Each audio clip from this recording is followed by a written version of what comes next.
चलो बच्चों, कल मैंने आपको कुछ एरेज के प्रोग्राम दिए थे, असाइनमेंट दिए थे, कुछ रह भी गए थे। तो पहले आज थोड़ा सा नया टॉपिक पढ़ेंगे और लास्ट में आपको और असाइनमेंट भी कॉपी करा दूंगा। ठीक, आज हम अपना नया टॉपिक शुरू करते हैं, दैट इज गार्बेज कलेक्शन।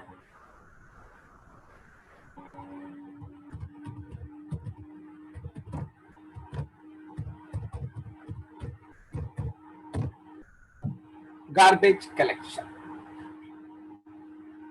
ठीक। अब अगर हम इस गार्बेज कलेक्शन में से कलेक्शन वर्ड हटा देते हैं तो रह जाता है हमारे पास गार्बेज। ठीक, चलो पहले इस टॉपिक की नीड पैदा करेंगे इसी की डेफिनेशन से। तो मैं आपसे एक छोटा सा क्वेश्चन पूछता हूं, आप सब अपने घर में बैठे हुए हैं, इस समय क्लास कर रहे हैं, क्या आप बता सकते हैं मुझे गार्बेज वर्ड का मीनिंग? गार्बेज वर्ड का इंग्लिश के पॉइंट ऑफ व्यू से मीनिंग कोई समझाना चाहे? So which is not used. So wastage. Wastage, good. और कुछ? So not usable thing. Not usable things, चलो ये भी मान लेते हैं। Anything else?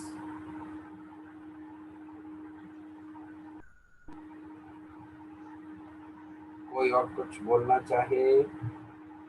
चलो मैं ही बता देता हूँ। गार्बेज जिसे हम शुद्ध हिंदी में कहते हैं कूड़ा करकट, ठीक। और या हम ये भी कह सकते हैं प्रॉपर वे में, the things which are not being used, जो अभी करंटली यूज नहीं हो रही हैं और हमारे घर में पड़ी हैं, तो हम कहेंगे यार ये गार्बेज है, क्योंकि हम उसे अब यूज नहीं कर रहे हैं। ठीक, तो ऐसी चीजें जो अब यूज नहीं हो रही होती और घर में पड़ी होती हैं, उन्हें हम गार्बेज कहते हैं। अब जैसा मैंने अभी आपसे कहा कि आप सब अपने अपने घर में मौजूद हैं, तो क्या मुझे बता सकते हैं अपने घर में आपको कौन कौन सी चीजें ऐसी लगती हैं जो अभी गार्बेज हैं?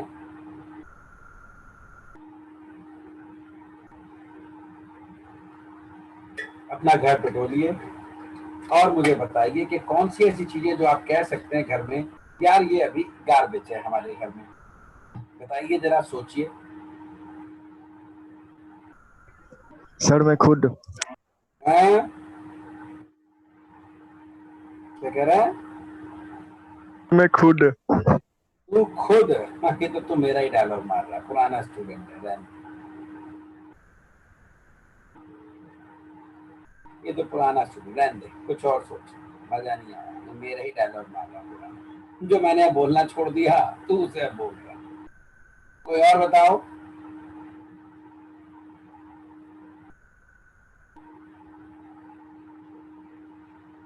आप अपने घर में बैठे हैं, क्या घर में किसी ऐसे आइटम का नाम नहीं बता सकते जिसे आप कहते हैं कि ये घर में गार्बेज है? Sir dustbin. डस्टबिन कोई गार्बेज होता है? डस्टबिन का तो रोज यूज होता है। सर टूटी फूटी चेयर फैन वगैरह वगैरह। हाँ बताओ ना, जो आपके घर में पड़ी है। फट्टे नहीं मारो, मैं तो रियलिटी की बात कर रहा हूँ। आप अपने घर में जाओ, घूम के आओ, चक्कर काट के आओ और बताओ कि अगर टूटी फूटी चेन है तो चलो मान लेते हैं भाई गार्बेज है। सर हमारे पुराने कपड़े जो ये छोटे हो गए हैं या फिर फट गए हैं जिसको यूज नहीं कर रहे हो। चलो ये मान लेते हैं, बिल्कुल सही कहा, ये हुई बात, पहली चीज। गुड। और बताओ शाबाश, और घर में कोई ऐसी चीज जो आपको लगता हो गार्बेज है?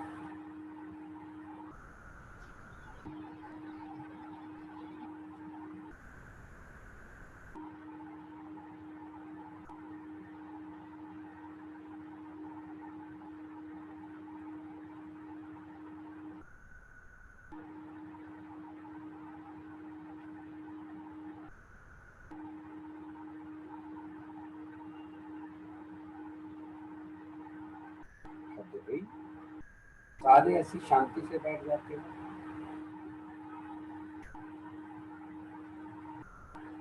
चलो मैं ही बता देता हूँ, बहुत सारे ऐसे घर में आइटम्स हो सकते हैं जिन्हें आप गार्बेज कहते हैं, और मैं आपके मुंह से कुछ बड़े आइटम्स के नाम जानना चाहता था, बस इसीलिए आपसे पूछ रहा था। जैसे हो सकता है आप में से किसी बच्चे की पुरानी साइकिल घर में खड़ी हो जिसपे आप स्कूल या कॉलेज वगैरह जाया करते थे, माइट बी पॉसिबल, बिल्कुल होगा। ऐसा है कोई ऐसे से घर पे पुरानी साइकिल हो जिससे वो स्कूल कॉलेज जाते हो और घर पे खड़ी हो अभी? हाँ है सर, आप में रखी से है। कोई? तो ऐसा होगा, या किसी के पास होगा शायद हमारा बजाज स्कूटर जो अब बंद हो गया है, बजाज लंब्रेटा, ठीक, शायद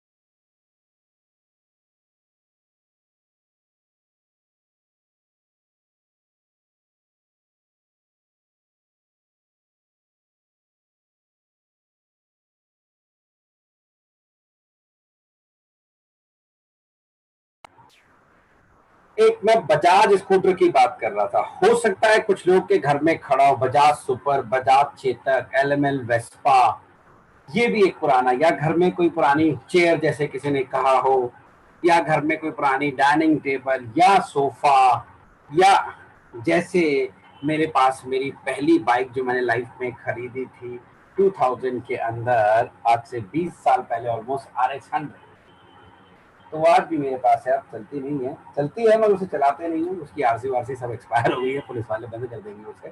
सो दैट इज व्हाट, ऐसा कोई बड़ा आइटम जो आपके घर में है, ठीक, और जिसे आप यूज नहीं कर रहे हैं, which is not being used, ठीक, तो उसे हम गार्बेज बोल देते हैं। ऐसे बहुत सारे आइटम हैं। अब इस गार्बेज वर्ड के पीछे हम कलेक्शन वर्ड जोड़ते हैं। इस गार्बेज वर्ड के पीछे हम कलेक्शन ऐड ऑन कर देते हैं। कलेक्शन का मतलब है, अब ये जो बड़े बड़े आइटम आपके घर में हैं, आप इन्हें कब घर से बाहर निकालोगे, कब इसे कबाड़ी अंकल को दोगे, अब ये आपसे जानना चाहेंगे हम। सर दिवाली के टाइम दे देते हैं। लेकिन कब, क्यों दोगे दिवाली के टाइम पे, ये तो पूछ रहा हूँ बेटा। दिवाली के टाइम पे देते हैं, बिल्कुल सही, लेकिन क्यों इसे दिवाली के टाइम पे घर से निकालोगे? रीजन? घर में पड़ा है, पड़ा रहने दो सर ताकि रिप्लेस कर सके किसी नई चीजों से। सर उसी सर समय सफाई करते हैं ना सब। बेफालतू चलिए बेफालतू देखिए, बेफालतू की जगह ले रहे हैं। हाँ देखो, एक्चुअली में आप इसे घर से बाहर बेटे तभी बाहर फेंकेंगे, यानी कि इस गार्बेज को कलेक्ट कराएंगे जब उस आइटम ने जो स्पेस ऑक्युपाई कर रखी थी उसे आपको यूज की जरूरत पड़ेगी। ठीक है साहब, जब तक आप उस स्पेस को यूज नहीं करना चाहते, जब तक आपको उस स्पेस की जरूरत नहीं पड़ती, तब तक ये आइटम आपके घर में किसी कोने में पड़ा रहता है, ठीक है। लेकिन जिस दिन आपको जरूरत पड़ी कि यार अब इस स्पेस को हमें यूज करना है और इस आइटम की कोई जरूरत नहीं है, तो इसे कबाड़ी को दे देते हैं और यहाँ पर अपने नए आइटम को लाके रखेंगे। और अक्सर ऐसा दिवाली पे होता भी है कि जब हम कोई फ्रिज लेके आ रहे हैं, ऑफर्स आते हैं बहुत सारे, तो घर में पहले ही जहां उसे रखना होता है उसे साफ वाफ करके पोछा वोछा लगा के चमका के जाते हैं, जिससे लाते ही फ्रिज को यहाँ पे सेटल किया जा सके। तो जब तक आप उस स्पेस को यूज नहीं करते which is being used by that particular item, तब तक वो आइटम घर में पड़ा रहता है, जब तक, है ना, उसे आप फ्री नहीं करते। बिल्कुल the same thing is happening in this process. हम ये कहते हैं कि गार्बेज कलेक्शन एक प्रोसेस है मेमोरी को फ्री करने का। जैसे आपने अपने घर में स्पेस को फ्री किया था, है ना, तो गार्बेज कलेक्शन भी एक प्रोसेस होता है जो मेमोरी को फ्री करने के काम आता है, जहां पे कुछ डेटा पड़ा हुआ है और वो डेटा अब आपका प्रोग्राम यूज नहीं कर रहा है, but still the program is running and data is kept over there. अब आपके प्रोग्राम को ओवर डेटा लेके आना है ना, टू कैलकुलेट, तो वो डेटा फिर मेमोरी में लाना पड़ेगा। तो मेमोरी में लाना है तो आपको पुराने वाले को हटाना होगा, उसको गार्बेज कलेक्ट करनी होगी। जैसे रियल लाइफ में आपके पास हर चीज बेटे अनलिमिटेड हो सकती है, बट स्पेस लिमिटेड थी, लिमिटेड है, लिमिटेड रहेगी। हमारे देश में शायद पूरी दुनिया में सबसे ज्यादा लड़ाइयां होती हैं जमीन को लेकर। आप किसी की 1 इंच जगह इधर से उधर लेके रखा दो, 6 इंची पेट में घुसा देगा, चक्कू तड़ियां बाहर निकाल देगा। इतनी ज्यादा गांव में तो बहुत ज्यादा 1-1 इंच के लिए लड़ मरते हैं, और शहरों में पार्किंग के लिए मर्डर हो जाते हैं। गवर्नमेंट की जमीन मैंने गाड़ी लगाई, तूने गाड़ी लगाई, ला ठा, ना तेरी ना मेरी, ठा, तू मर पड़े, सीधी कहानी खत्म हो जाती है। तो ऐसे ही हमारे कंप्यूटर के अंदर भी मेमोरी जो है वो लिमिटेड थी, लिमिटेड है और लिमिटेड ही रहेगी। अब आप इसमें जितना भी क्या डाल दो और नया लाओगे तो फिर पुराना वाला हटाना ही पड़ेगा, उस मेमोरी को फ्री करना ही पड़ेगा। तो बस उसी मेमोरी को फ्री करने के प्रोसेस को ही हम गार्बेज कलेक्शन कहते हैं। जैसा मैंने आपको प्रॉपर एक एग्जांपल के थ्रू समझाने की कोशिश करी। तो लिखिए इसकी पहली डेफिनेशन कि garbage collection is a process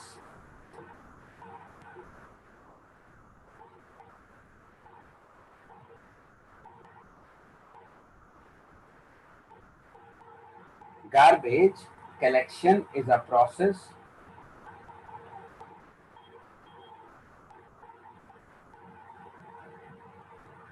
of making a memory free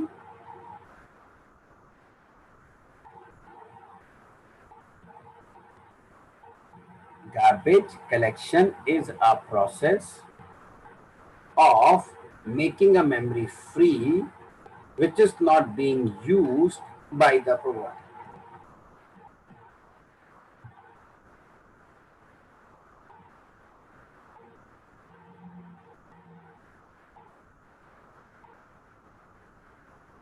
Which is not being used by the program.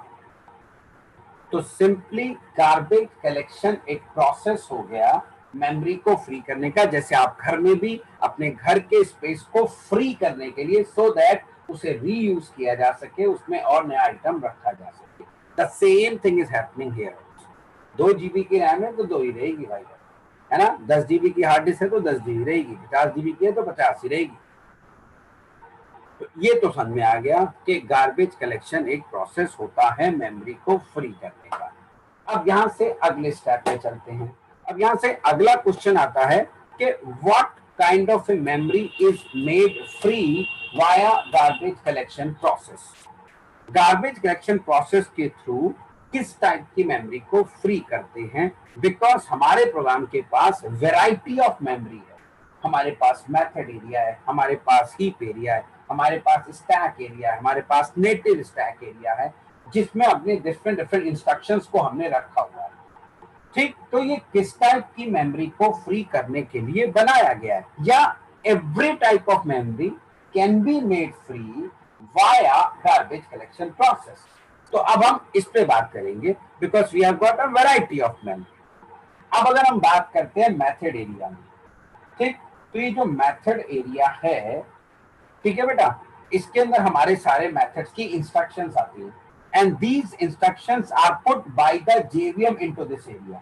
तो जो मेमोरी एरिया जेवीएम ने रिजर्व किया है, जिसमें इंस्ट्रक्शंस जेवीएम ने डाली हैं, तो वो हमें तो उसे फ्री करने की परमिशन देगा नहीं। पता लगा जेवीएम ने इंस्ट्रक्शन रिजर्व करा था, हमने मेमोरी से हटा दी, नहीं।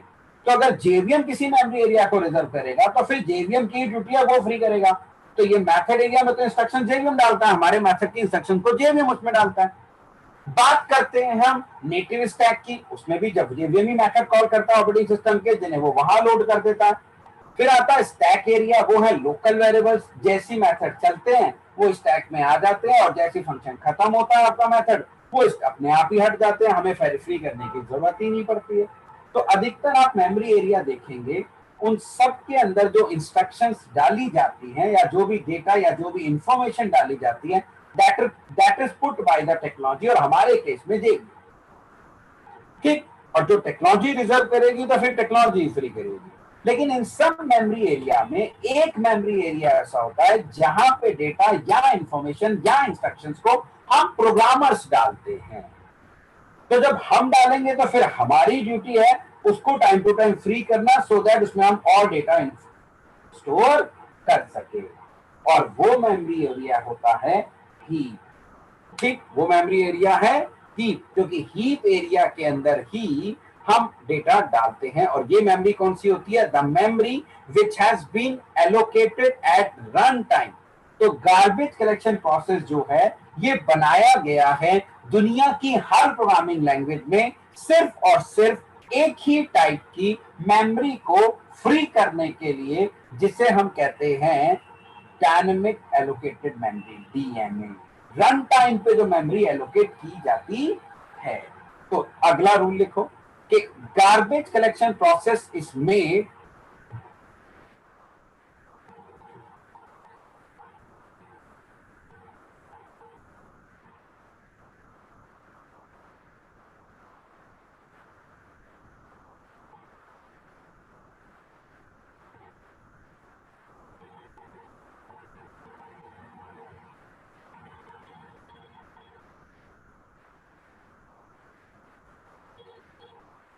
the garbage collection process is made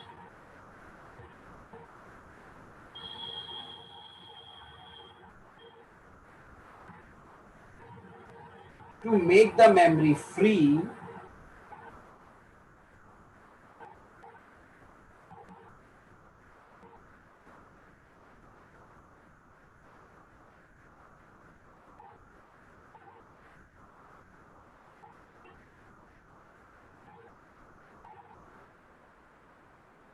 the garbage collection process is made to make the memory free which has been allocated at runtime.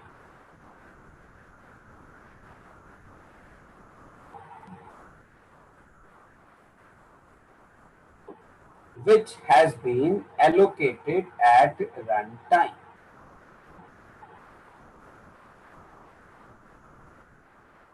That means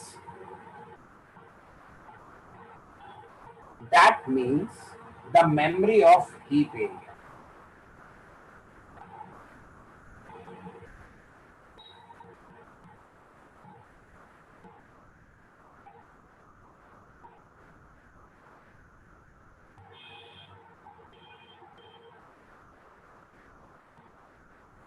The memory of That means memory नहीं बोलते बेटा, memory बोलते हैं. That means the memory of heap area.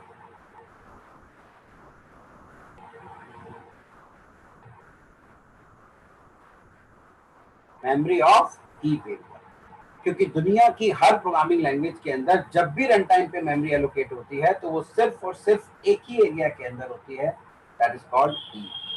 सिर्फ और सिर्फ heap.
ठीक है, चलो अब आगे चलते हैं.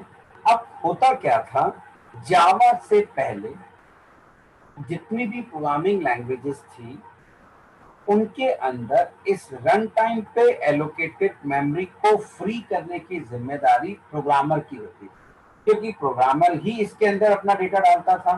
तो it is the duty of a programmer to make it free. But Java was the first language who made it garbage collection automatically. तो जावा में ये अब प्रोग्रामर की ड्यूटी नहीं है. प्रोग्रामर सिर्फ इस मेमोरी एरिया में डेटा को डालेगा, एलोकेट करेगा, इसे रिजर्व करेगा. इसे फ्री करने की जिम्मेदारी जेवीएम की होगी. तो आपसे जावा में कहा गया है आप सिर्फ गंदगी फैलाइए,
करना है, ठीक। और जहां पे जिन सेल पे टैग नहीं होता वहां डेटा वो राइट कर देते हैं। और जब मेमोरी फ्री करनी होती है तो ऑपरेटिंग सिस्टम वो टैग रिमूव कर देता है, अंदर का डेटा नहीं, वो डेटा तो ओवर राइट होता है जब उस लोकेशन पे जाके दोबारा से डेटा राइट कर दिया जाता है। 0 1 ही तो है, और तो कुछ है नहीं।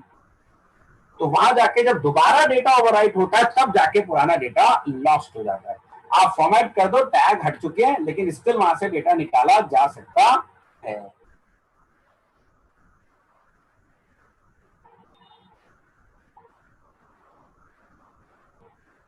तो ऐसे होती है कहानी।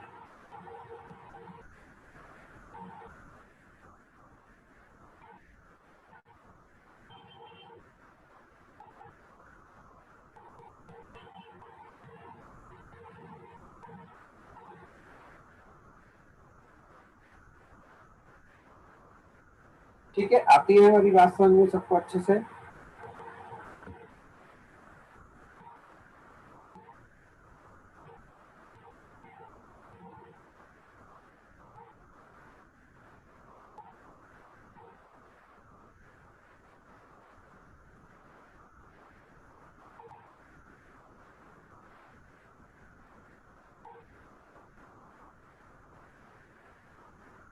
चलो जरा अब थोड़ा सा आगे बढ़ने की कोशिश करते हैं।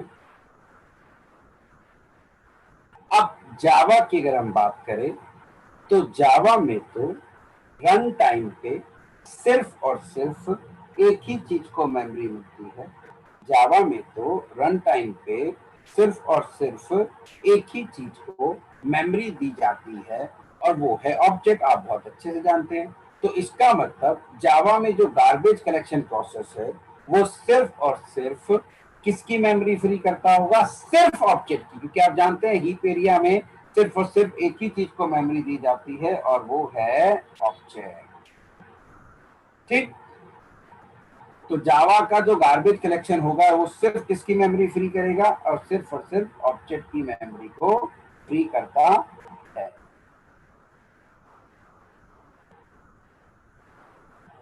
ठीक है, तो लिखिए कि in Java garbage collection process is made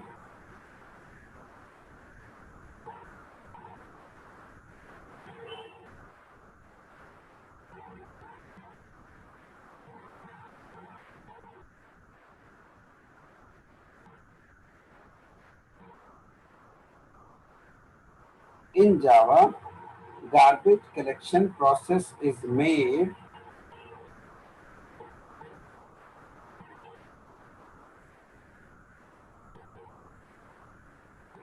in Java, garbage collection process is made to make the memory free only of objects.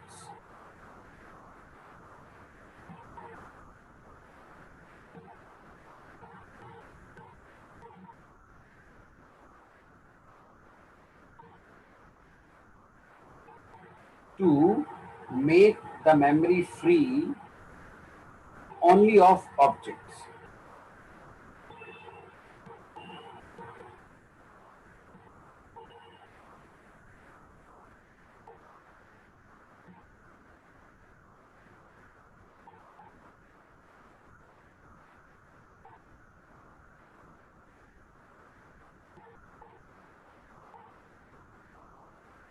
To make the memory free only of objects.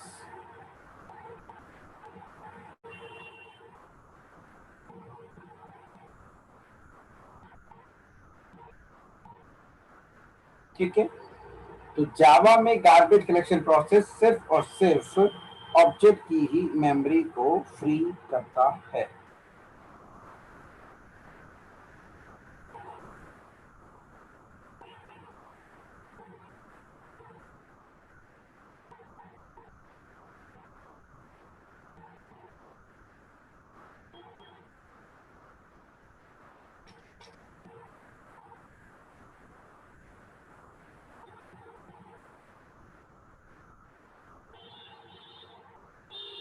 ठीक, अब अगला कॉन्सेप्ट आता है कि what kind of ए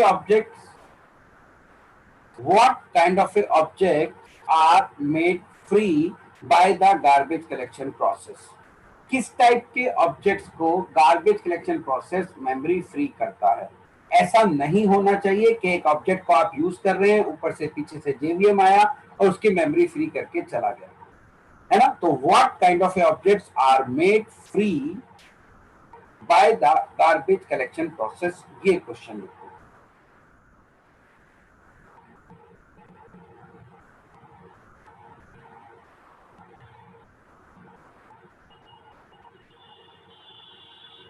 इसके answer में लिखो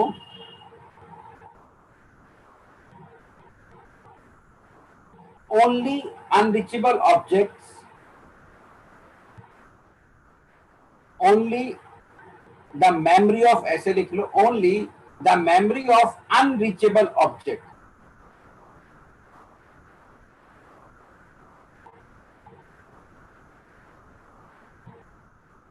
the memory of unreachable objects can be made free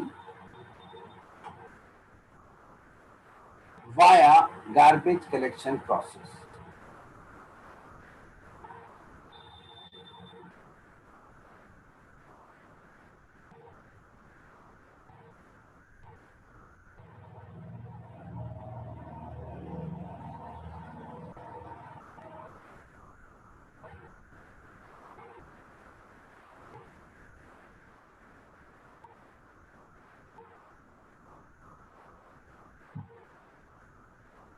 ठीक, तो unreachable objects are available for garbage collection. आप ये भी कह सकते हैं what kind of objects are available for garbage collection, तो उसके आंसर में लिख सकते हैं unreachable objects are available for garbage collection. तो केवल और केवल उन्हीं ऑब्जेक्ट की मेमोरी फ्री की जाती है जो अनरीचेबल होते हैं। मैंने आपको बहुत अच्छे से ही शुरू में पढ़ाया था कि हमारी जावा में ऑब्जेक्ट ना पब्लिक है, ना प्राइवेट है, ना ग्लोबल है, ना तेरा है, ना मेरा है, ये सिर्फ रीचेबल और अनरीचेबल होता है। ये सिर्फ रीचेबल और अनरीचेबल होता है, दैट्स इट, नथिंग एल्स। ठीक, अब हम बात करेंगे अनरीचेबल ऑब्जेक्ट्स कौन से होते हैं। ये तो हमें तय हो गया कि only unreachable objects are available for garbage collection, the memory of unreachable object can be made free via garbage collection process. अब what are unreachable objects? Unreachable object की डेफिनेशन क्या होती है? ठीक, अब इसके बारे में लिखो। Unreachable objects are those objects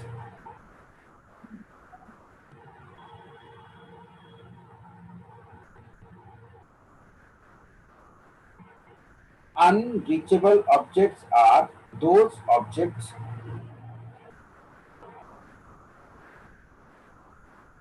whose reference ID is lost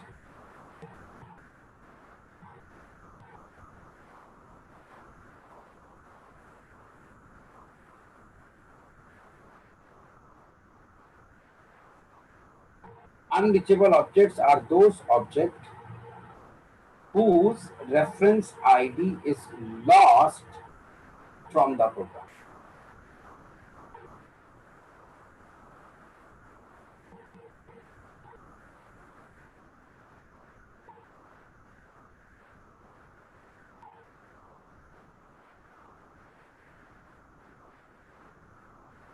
Whose reference ID is lost from the program.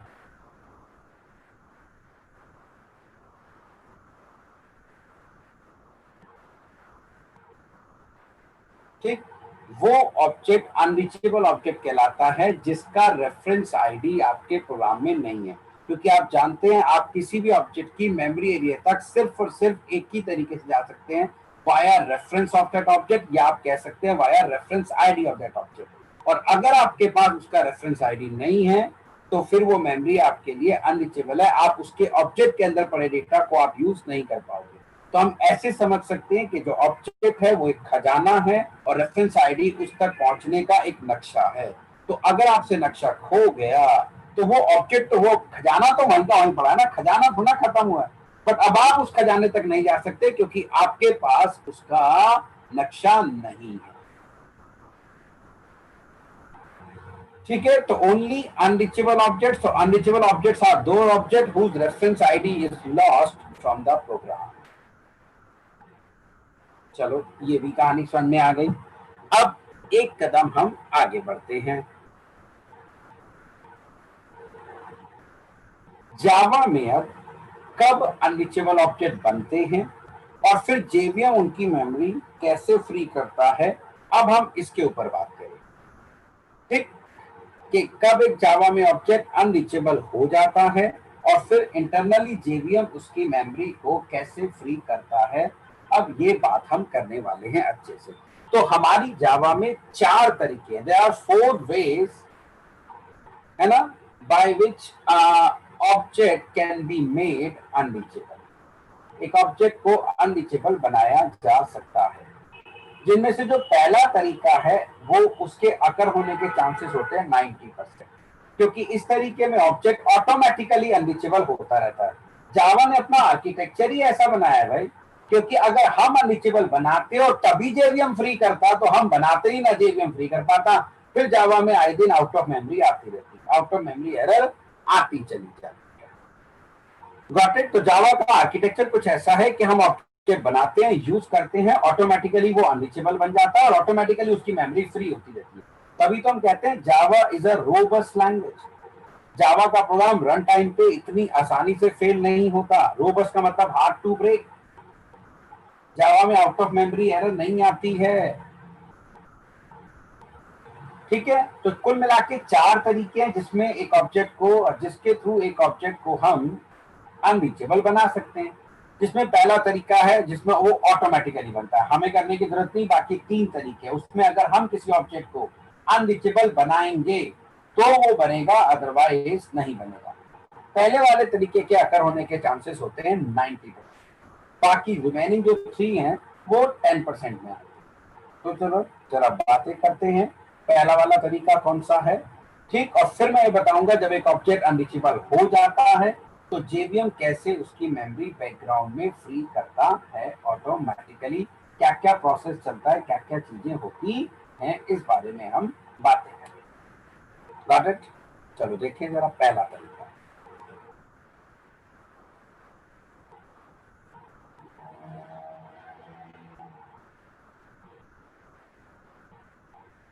ये देखिए, हमने एक डेमो क्लास बना दी है और उसके अंदर 2 डेटा मेंबर ले लिए हैं एक्स एंड वाई।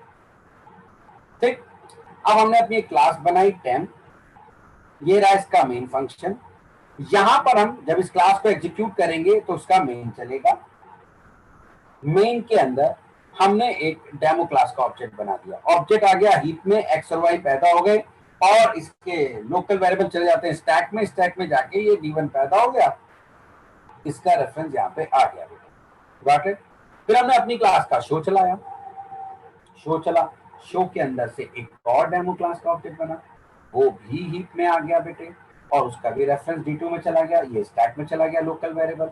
ठीक, और आपने शो के अंदर से एक और कॉल कर दिया, that is display, that is display call कर दिया।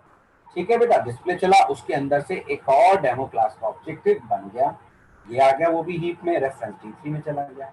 अब आपका डिस्प्ले मेथड फिनिश होता है।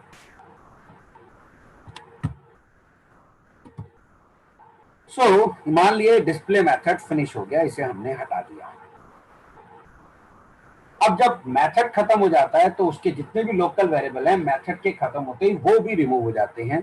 तो ये अब ये D3 हट जाएगा, क्योंकि लोकल वेरिएबल था, आपने फंक्शन के अंदर से इसे क्रिएट किया था। That's it. और जैसे ही ये शो फंक्शन खत्म हुआ, सॉरी डिस्प्ले फंक्शन, आप देख रहे हैं ये एक ऑब्जेक्ट है, ऑब्जेक्ट अभी भी हीप में पड़ा है, वो नहीं हटा है, सिर्फ उसको उसका रेफरेंस होल्ड करने वाला रेफरेंस आईडी अब रिमूव हो चुका है, मर चुका है, क्योंकि उसका फंक्शन खत्म हो गया है। Got it? तब आप देख सकते हैं एक ऑब्जेक्ट ऐसा हो गया है आपके प्रोग्राम में जो अनरीचेबल है। अब आप पूरे प्रोग्राम में इस ऑब्जेक्ट के पास नहीं जा सकते। फिर बेटा शो भी खत्म हो गया।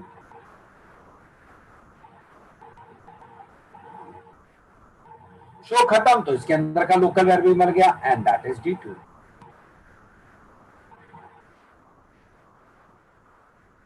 ये लीजिए साहब, ये भी मर गया। तो अब 2 ऐसे ऑब्जेक्ट हो गए हैं आपके प्रोग्राम के अंदर जो कि कैसे हैं, अनरीचेबल हैं। आगे बात समझ में। अब आप इन दोनों प्रोग्राम के पास, इन दोनों ऑब्जेक्ट के पास नहीं जा सकते, आपके पास इसका रेफरेंस आईडी नहीं है और आपका प्रोग्राम अभी भी चल रहा है, ये program is still going on और आपके पास अभी इसका रेफरेंस है, तो ये रीचेबल है। आप जब चाहे इसके डाटा मेंबर को D1 की हेल्प से एक्सेस कर सकते हैं, पर program is still running, program तो चल रहा है भाई अभी, क्योंकि अगर मेन खत्म, प्रोग्राम खत्म, फिर तो जेएनएम की इंस्टेंस ही हट जाती है, उसके अंदर का एक छोटा सा पार्टी तो हीप है यार। Getting my point? नहीं, प्रोग्राम इज स्टिल रनिंग, क्योंकि आपके तो सॉफ्टवेयर 24/7 चलते रहते हैं यार, ऑब्जेक्ट बनते रहते हैं, फ्री होती रहती है उनकी मेमोरी, प्रोग्राम नहीं बंद हुआ, क्योंकि अगर प्रोग्राम बंद हो जाएगा तो फिर सब कुछ हट जाएगा। तो आप देखो, अब 2 ऑब्जेक्ट ये अननेसेसरी मेमोरी में पड़े जिन्हें अब हम यूज भी नहीं कर सकते चाह के। तो अगर हम कल को और नए ऑब्जेक्ट पैदा करेंगे तो यार ये ही भरने लगेगा, तो फिर हमें क्या करना पड़ेगा, इनकी मेमोरी को फ्री करना पड़ेगा और ये अनरीचेबल बन चुके हैं। बस ऐसे ही ऑब्जेक्ट की मेमोरी ऑटोमेटिकली जेवीएम बैकग्राउंड में फ्री करता चला जाता है। अब आई कहानी समझ में। सो होता क्या है, जब जब हम अपनी क्लास के ऑब्जेक्ट को किसी मेथड के अंदर से क्रिएट करते हैं, तो वो मेथड खत्म होते ही उसका रेफरेंस वेरिएबल मर जाता है और हमारा ऑब्जेक्ट ऑटोमेटिकली अनरीचेबल हो जाता है। ठीक, इसलिए तो डेवलपमेंट में कहा जाता है कि आप मेन के अंदर कम से कम ऑब्जेक्ट्स बनाएं, आप अपनी क्लास के अदर मेथड्स में ऑब्जेक्ट बनाएं और उन्हें वहीं यूज करें, तो जैसे ही वो फंक्शन खत्म होगा उसका रेफरेंस खत्म हो जाएगा और ऑटोमेटिकली वो ऑब्जेक्ट अनरीचेबल हो जाता है। ठीक, तो ये ऑटोमेटिक हम ऐसे ही करते हैं, हम मेन में बहुत कम ही ऑब्जेक्ट्स बनाते हैं बेटे, हम अपनी क्लास के अदर मेथड्स में ऑब्जेक्ट बनाते हैं, जावा की किसी क्लास का वहीं यूज किया, मेथड खत्म हो गया, वेरिएबल मर गया, वो अनरीचेबल हो गया, जेवीएम ने मेमोरी फ्री कर दी, हमें कुछ पता नहीं लगा, वो अपने आप अनरीचेबल होता रहता है, अपने आप उसकी मेमोरी फ्री होती रहती है। इसलिए जावा में कभी आउट ऑफ मेमोरी एरर आती ही नहीं।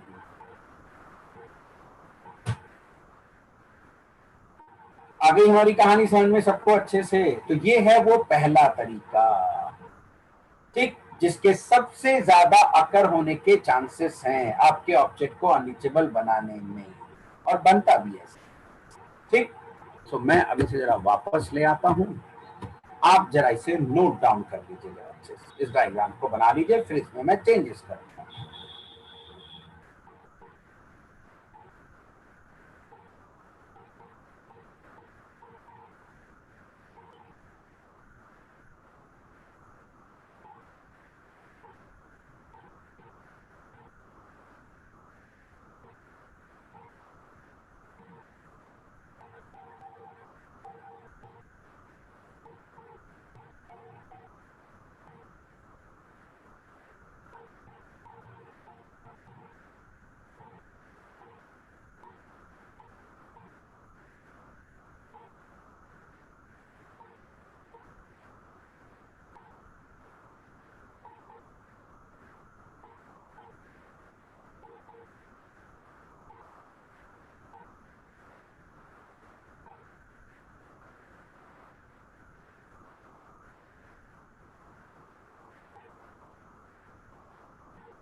हो गया डन।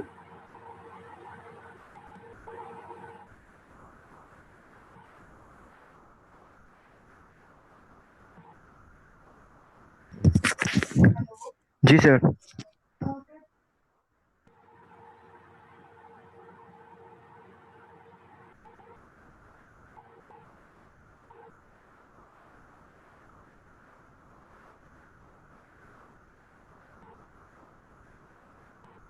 चलो अब आते हैं हम दूसरे तरीके पर। हमने क्या किया, अपने इस मेन मेथड के अंदर एक और डेमो क्लास का ऑब्जेक्ट बनाया बेटा, demo D2 is equal to new demo. Got it. अब 2 ऑब्जेक्ट बन गए, ये रहे दोनों। फिर हमने क्या किया, हमने कहा D1 is equal to D2, ठीक है, तो अब क्या हुआ, इस D2 का रेफरेंस ही किसके अंदर आ चुका है, अब यही रेफरेंस D1 के अंदर चला गया और D1 के पास जो इस वाले ऑब्जेक्ट का रेफरेंस था वो ओवरराइट हो गया। तो अब ये D1 वाला जो मेमोरी एरिया है ये अब फ्री हो गया, ये अनरीचेबल हो गया। ठीक, तो आप इस तरीके से भी किसी ऑब्जेक्ट को अनरीचेबल बना सकते हैं, बट ऐसा हम बहुत रेयरली करते हैं। इसलिए तो मैंने कहा ना 10% चांसेस है जब हम किसी ऑब्जेक्ट को एक्सप्लिसिटली अनरीचेबल बनाएं। इम्प्लिसिटली वो बनता रहता है, अपने आप उसकी मेमोरी फ्री होती रहती है, हमें कुछ करने की जरूरत नहीं पड़ती।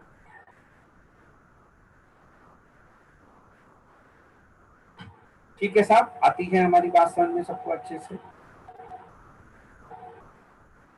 अब आता है तीसरा तरीका। ठीक है, तीसरे पे आते हैं।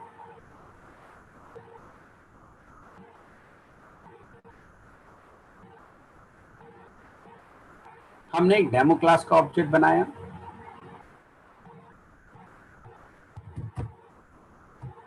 लिखा एसओपी में d1.x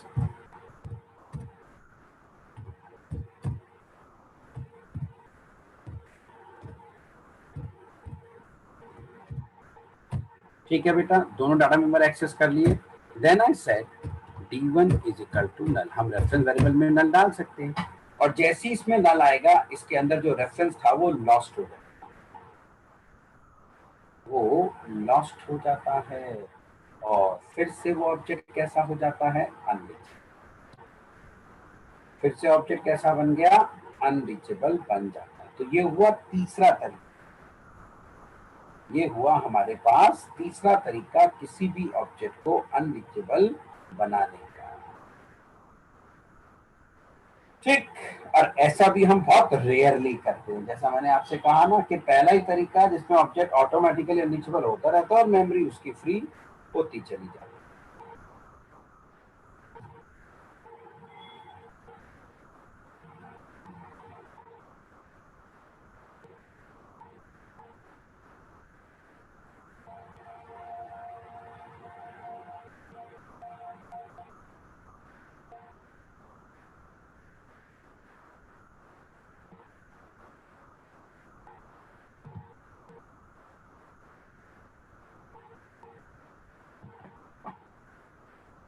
आगे बढ़ जाते हैं थोड़ा सा, चौथा तरीका।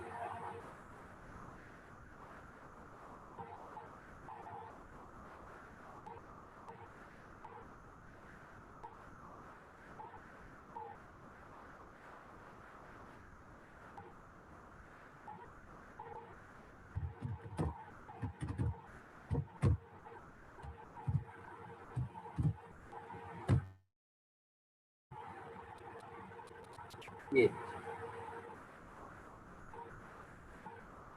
ठीक, एनोनिमस ऑब्जेक्ट बना दिया। और आप जानते हैं एनोनिमस ऑब्जेक्ट तो बनने के बाद ही अनरीचेबल हो जाता है, क्योंकि इसका रेफरेंस तो हम कभी संभाल के रखते ही नहीं। हाँ, उस 10% में इसके थोड़े से चांसेस हैं, क्योंकि हम एनोनिमस ऑब्जेक्ट काफी बनाते हैं, उन्हें काफी यूज करते हैं। ठीक, तो ये 4 तरीके हैं जिसमें हमारा एक ऑब्जेक्ट अनरीचेबल हो जाता है। ठीक, अब हम ये डिस्कस करेंगे कि जेवीएम इन अनरीचेबल ऑब्जेक्ट्स की मेमोरी बैकग्राउंड में फ्री कैसे करता है, इस बारे में हम बातें करेंगे। तो अब आपको कहानी समझ में आ गई होगी, गार्बेज कलेक्शन क्या है, एक प्रोसेस कैसे कैसे होता है। जावा में गार्बेज कलेक्शन ऑटोमेटिकली होता है।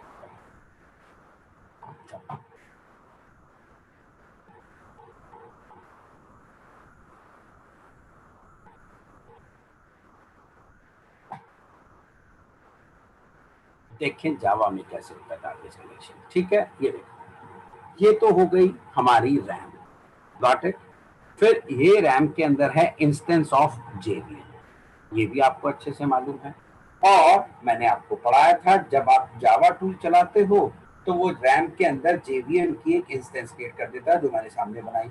फिर जावा टूल शुरू करता है अपने अंदर चल रहे जेवीएम अपने अंदर चल रहे सब प्रोग्राम क्लास लोडर से कहता है, और क्लास लोडर इस बाइट कोड को फिर हमारी मेमोरी में लोड करके जेवीएम की इसे रन करता है। ठीक है, तो हम जेवीएम को कह देते हैं एक बड़ा प्रोग्राम, शुद्ध हिंदी में बात करें तो, और बाइट कोड उसके अंदर चल रहा एक छोटा प्रोग्राम होता है। तो टेक्निकली अगर हम बात करें तो एक को कहेंगे हैवी वेट प्रोसेस और एक को कहेंगे लाइट वेट प्रोसेस। जब भी कोई इंस्ट्रक्शंस किसी अदर प्रोग्राम के अंदर से चलती हैं तो उनसे चलने वाले प्रोसेस को हम लाइट वेट प्रोसेस कहते हैं। तो हम वैसे कह सकते हैं इसे एक बड़ा प्रोग्राम हो गया और ये बाइट कोड वाली इंस्ट्रक्शंस इसके अंदर लोड होके वहां से चलाई जाती है। तो जब भी एक बड़े प्रोग्राम के अंदर से छोटे छोटे प्रोग्राम चलाए जाते हैं तो उन्हें टेक्निकली बोला जाता है थ्रेड। और हमारा जेवीएम हमारे बाइट कोड को एक पर्टिकुलर थ्रेड के ऊपर ही चलाता है जिसे हम कहते हैं मेन थ्रेड, जिसे हम क्या कहते हैं, मेन थ्रेड। तो जेवीएम एक बड़ा प्रोग्राम हो गया और उसके अंदर से हमारा बाइट कोड चलने वाला एक छोटा प्रोग्राम हो गया। और जब बड़े प्रोग्राम के अंदर से ये छोटे छोटे प्रोग्राम चलाए जाते हैं तो इन्हें हम क्या कहते हैं, इन्हें हम थ्रेड बोलते हैं। तो JVM runs a bytecode on a particular thread called main thread. ये लाइन लिख लो, JVM runs a bytecode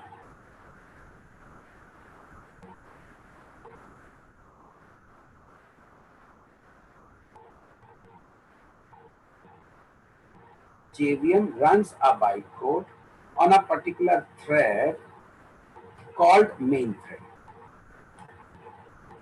ठीक, अब JVM अपने अंदर एक और प्रोग्राम चलाता है जिसे हम कहते हैं गार्बेज कलेक्टर प्रोग्राम, जिससे वो एक थ्रेड के ऊपर चलाता है जिसे हम कहते हैं गार्बेज कलेक्टर थ्रेड। JVM के अंदर से ऐसे बहुत सारे छोटे प्रोग्राम चलाए जाते हैं जिन्हें हम कहते हैं threads. At a time JVM के अंदर से ऐसे 32 प्रोग्राम लाइव होते हैं, 32 थ्रेड चल रही होती हैं जो हमारे मेन थ्रेड को डिफरेंट डिफरेंट फंक्शनलिटी प्रोवाइड करती है। उन्हीं 32 में से एक होती है गार्बेज कलेक्टर थ्रेड जिसके ऊपर गार्बेज कलेक्टर प्रोग्राम चल रहा होता है।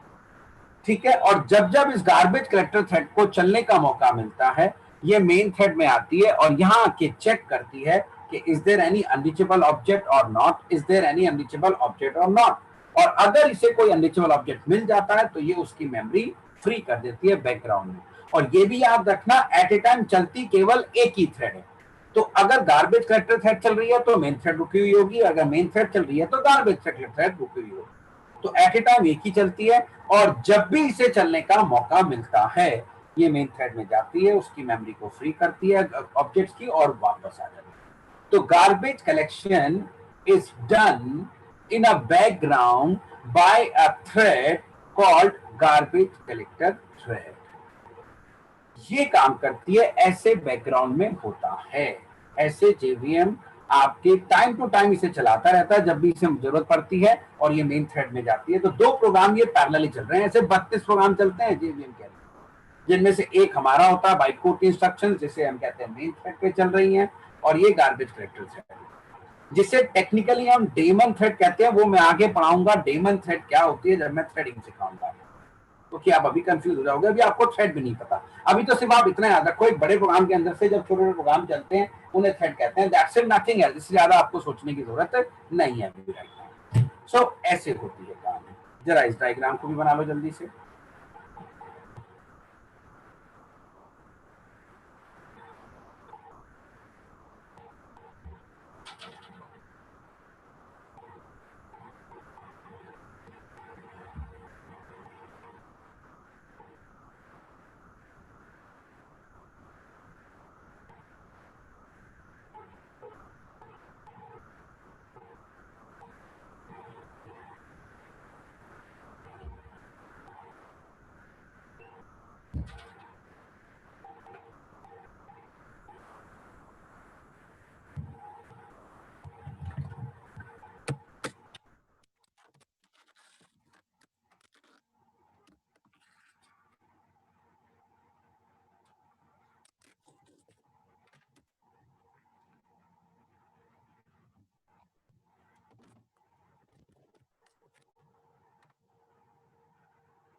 हो गया बेटा? गया सर। थोड़ा सा और डेप्थ में जाते हैं। ठीक है, सुनो, जब ये गार्बेज कलेक्टर थ्रेड चलती है तो ये मेन थ्रेड के पास जाती है और वहां जाके चेक करती है कि कहीं कोई अनरीचेबल ऑब्जेक्ट तो नहीं है। तो ऑब्जेक्ट तो हीप एरिया में पड़े होंगे, तो ये क्या करती होगी, उन ऑब्जेक्ट के रेफरेंस चेक करती होगी। तो ये कहां कहां जाके ऑब्जेक्ट के रेफरेंस को चेक करती होगी, और इसे पता होगा कि अगर इन जगहों पे ऑब्जेक्ट का रेफरेंस नहीं मिला, इसका मतलब कहीं नहीं है मेरा ब्रेकफास्ट तैयार है, नाश्ता तैयार है, खा जाए इस ऑब्जेक्ट को। कोई तो लोकेशन होगी। जैसे घर में अगर आप कोई सामान ढूंढ रहे हैं, तो अगर आप कोई बर्तन ढूंढ रहे हैं और किचन में नहीं है तो कहीं नहीं है घर में, क्योंकि बर्तन अधिकतर किचन में रखते हैं, बाथरूम में तो रखेंगे नहीं हम बर्तन। तो कोई तो लोकेशन होंगी। कोई गार्बेज कलेक्टर थ्रेड चली, हीप में गई, वहां से एक ऑब्जेक्ट उठाया, तो उसे चेक करना होगा इसका ऑब्जेक्ट के, इसका ऑब्जेक्ट पूरे प्रोग्राम में इसका कहीं रेफरेंस है या नहीं। अगर इसका रेफरेंस है तो भैया इसे छोड़ दे, ये तो रीचेबल है। और पूरे प्रोग्राम में अगर इसका रेफरेंस नहीं है तो इसका मतलब है ये ऑब्जेक्ट कैसा है, अनरीचेबल है, इसकी मेमोरी फ्री की जा सकती है। तो कोई तो लोकेशन होगी जहां पर जाके हमारी गार्बेज कलेक्टर थ्रेड एक ऑब्जेक्ट के रेफरेंसेस को, ऑब्जेक्ट के रेफरेंस को सर्च करती होगी। कोई तो लोकेशंस होंगी ऐसी अंदर, और अगर उन लोकेशंस में कहीं भी नहीं मिलता तो फिर ये आसानी से इसकी मेमोरी को फ्री कर देता है। तो अब मैं आपको ये समझाने की कोशिश करता हूं। चलो इसके लिए एक छोटी सी लाइन लिखो।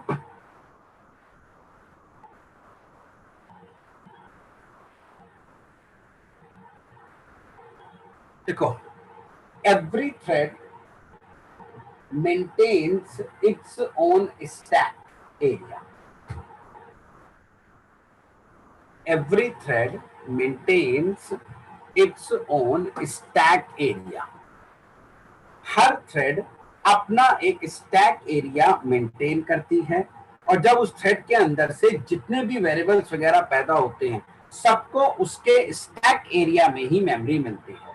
और जावा में कभी भी कोई भी प्रोग्राम बिना थ्रेड के नहीं चलता है। या तो मेन थ्रेड चल रही होती है या उसकी चाइल्ड, जो हम आपको बनाना सिखाएंगे।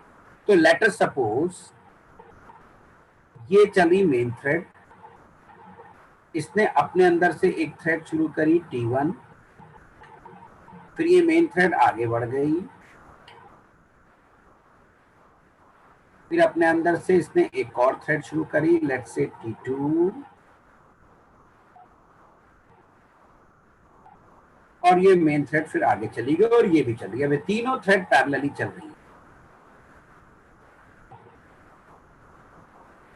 ये हो गई हमारी T1 थ्रेड, ये हो गई T2 थ्रेड, और ये हो गई T3 थ्रेड। ठीक, जब ये थ्रेड चलेगी तो अपना इसका एक स्टैक एरिया होगा, इसके जितने लोकल वेरिएबल होंगे इसमें मेमोरी होगी। इसको हम कहेंगे इट्स अ मेन थ्रेड। ठीक है, और जब ये चलेगी तो इसका भी अपना एक स्टैक एरिया होगा, इसके सारे वेरिएबल्स को इसमें मेमोरी मिलेगी, और जब T3 चलेगी तो उसका भी अपना एक स्टैक एरिया। ये इसका हो गया S1, ये मान लिया S3 का, क्योंकि हमने T3 बना दी थी, कोई बात नहीं, और ये मेन थ्रेड का स्टैक एरिया हो गया। ठीक, तो हमने कहा every thread maintains its own stack area. जब भी वो थ्रेड चलती है, ठीक है, वो अपने सारे वेरिएबल्स को उसी स्टैक एरिया में मेमोरी देती है। अब जरा आगे बढ़ जाएं। ये हो गया, छोटा सा डायग्राम बना लिया।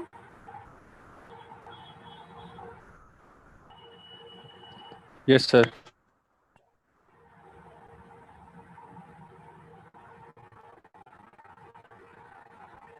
सी कुछ ऐसा होता है, जेवीएम थ्रेड और ये थ्रेड के स्टैक, ये हीप है, ये थ्रेड चल रही है, उनके स्टैक है। ऑब्जेक्ट हमेशा हीप में जाएगा, पहला स्टेप। दूसरा देखो, ऑब्जेक्ट बनेंगे हीप में, और जब थ्रेड चलेगी तो उनके अंदर मेथड चलेंगे, मेथड के अंदर वेरिएबल पैदा होंगे, तो वो सारे वेरिएबल किसमें पैदा होंगे, स्टैक के अंदर। नेक्स्ट ना, ये डायग्राम हमारे काम का है। सी, तो ऑब्जेक्ट कहाँ गए, हीप के अंदर, और फिर इनके रेफरेंसेस कहाँ जाएंगे, इन वेरिएबल के अंदर। तो हमेशा ऑब्जेक्ट के रेफरेंस को होल्ड करने वाले रेफरेंस वेरिएबल को मेमोरी हमेशा थ्रेड के स्टैक में ही मिलेगी, क्योंकि हर जावा का प्रोग्राम बना किसी थ्रेड के चलता ही नहीं, या तो मेन थ्रेड चलती है या फिर उसकी कोई चाइल्ड थ्रेड चल रही है, कई सारी थ्रेड एक साथ चलाई जा सकती।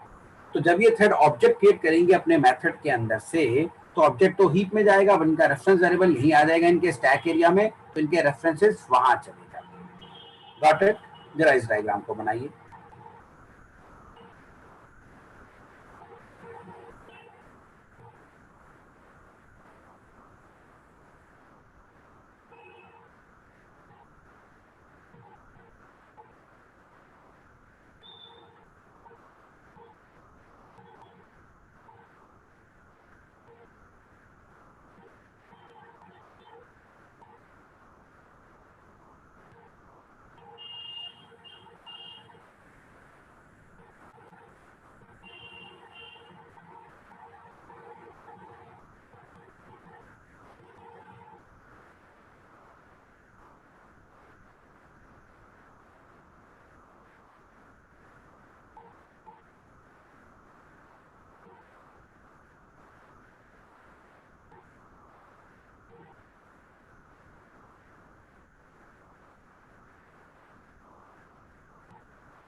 डन हो गया?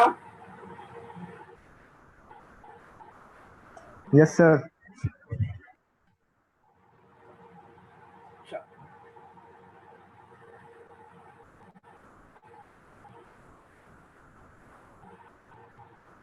अभी देखो, मान लिया हमारे प्रोग्राम के अंदर 3 थ्रेड चल रही है, एक मेन थ्रेड है, एक T1 थ्रेड है और एक T2 थ्रेड है। Got it? ये मेन थ्रेड का स्टैक हो गया, ये T1 थ्रेड का स्टैक हो गया, स्टैक मेमोरी एरिया, और ये T2 का, ये हमारा हीप एरिया हो गया। अब सबसे पहले मेन थ्रेड चलती है, वो एक ऑब्जेक्ट बनाती है, तो ऑब्जेक्ट गया हीप में O1 और उसका रेफरेंस आया इसके स्टैक के अंदर R1। फिर मेन थ्रेड ने एक और ऑब्जेक्ट बनाया O2, तो उसका रेफरेंस भी इसी के स्टैक में आ गया। अब मेन थ्रेड रुक गई, T1 को चलने का मौका मिला, तो T1 ने एक ऑब्जेक्ट बनाया, ऑब्जेक्ट गया हीप में, बट उसका रेफरेंस आया T1 के स्टैक में R3। फिर इसने एक और ऑब्जेक्ट बनाया O4, वो हीप में जाएगा और उसका रेफरेंस यहाँ आ गया। फिर ये भी रुक गई, तीसरी थ्रेड को चलने का मौका मिला, उसने एक ऑब्जेक्ट बनाया O5, तो ऑब्जेक्ट तो हीप में जाना था बट रेफरेंस उसका यहाँ आ गया स्टैक के। ऐसे इसने भी दूसरा बनाया, छठा, वो यहाँ आ गया। ठीक है, अब इन तीनों के चलने के बाद मान लिया गार्बेज कलेक्टर थ्रेड को चलने का मौका मिलता है। इन तीनों के चलने के बाद गार्बेज कलेक्टर थ्रेड को चलने का मौका मिलता है। तो गार्बेज कलेक्टर थ्रेड हीप में जाएगी, ओवन नाम के ऑब्जेक्ट को पिक करेगी और जितने भी स्टैक मेमोरी एरिया हैं इन सब में रेफरेंस हमेशा स्टैक में जाएगा।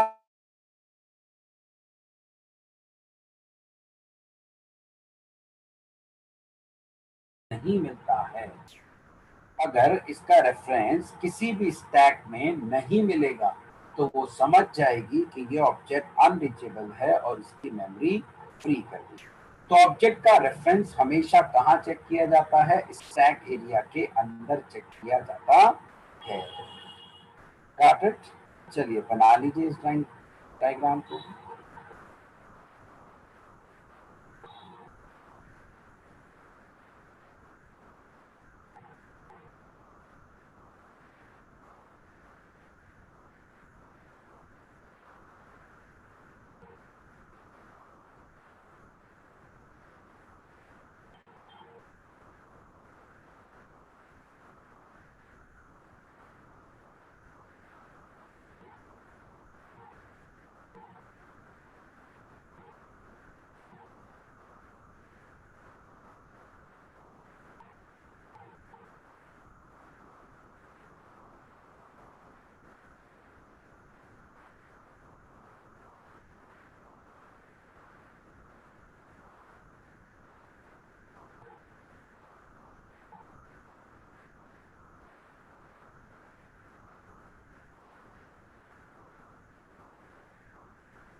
डन हो गया?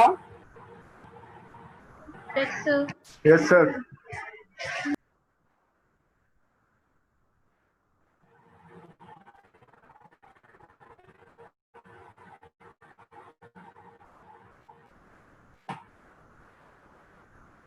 ठीक, अब थोड़ा सा आगे बढ़ते हैं। आपके कुछ रिमेनिंग प्रोग्राम करा दें, नहीं तो वो छूट जाएंगे एरे के। जल्दी से बताओ लास्ट एरे का प्रोग्राम कौन सा किया था आपने? कॉपी 50 हो गए थे आई होप। Yes sir. जल्दी Yes, से sir, आज ये 50। फटे हुए निपटा लो जल्दी से, ये तो फिर ये रह ही जाएंगे।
हो गया 57।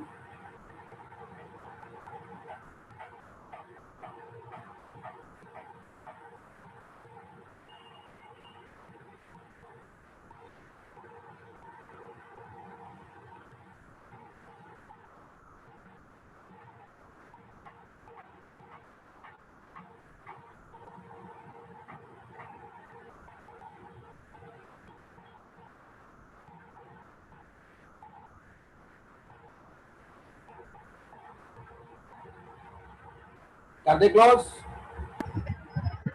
Yes sir. चलो बाकी कल गार्बेज कलेक्शन कंटिन्यू करेंगे, बचे हुए कराएंगे और नया टॉपिक शुरू करेंगे, एक्सेप्शन है। Okay, thank you sir.